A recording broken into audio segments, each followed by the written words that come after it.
समस्त को मोर नमस्कार दंडवत प्रणाम। तो आज मु कहवाई जाऊँगी जो मैंने कार्तिक व्रत पालन करते चाहूँगी। तो देखंतु दर्शक बंधु माने आपण माने जो मासकर गोटे मासकर कार्तिक व्रतर पुण्य पाइथिले पंचुकरे तो आपण गोटे दिन ही सब नष्ट कर देउचंती। कारण परवर्ती दिन रे पड़ुछि आमर आज दिन कथा कहूँ।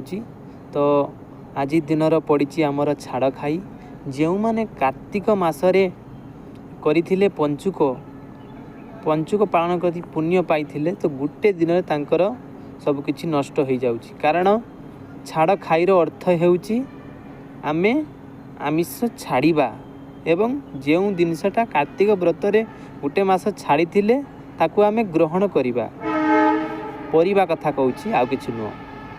तेणुकरी जो परिबा गुड़ी को आमे छाड़ी थिले कार्तिक मासरे से परिबा को आमे खाइबा एवं आमिष भक्षण करिबा नाही। छाड़ खाईर अर्थ होछि एया। आमिष खाइबा द्वारा आम शरीर रोगग्रस्त होता है। आउ जो व्यक्ति आमिष खाऊची तो गोटे मासकर जो पुण्य करिथिला सी सबु तार नष्ट हो जिवो। तेणुकरी जदि आपण पुण्य पाई चाहूचंती तो आमिष खातु नाही। छाड़ खाईर अर्थ होची आमिष छाड़िबा ता बोली नुह जे छाड़ खाई आइला आमे हाँ माछ मांस एगुड़ी खाइबा यह नुहे। तेणुकरी भेज रे खातु पनीपरिया अच्छी भल भल आइटम भल भल बन खातु आमिष भक्षण करंतु नाही।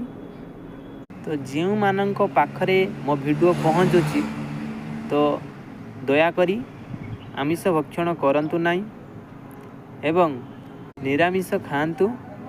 तो जदि मो वीडियो भल लगे ताने लाइक करिवे, कोटी जदि भूल रही थाए ताले क्षमा करदेवे, सब्सक्राइब करिवे, कमेंट मध्यम रे जणेबे। जय जगन्नाथ।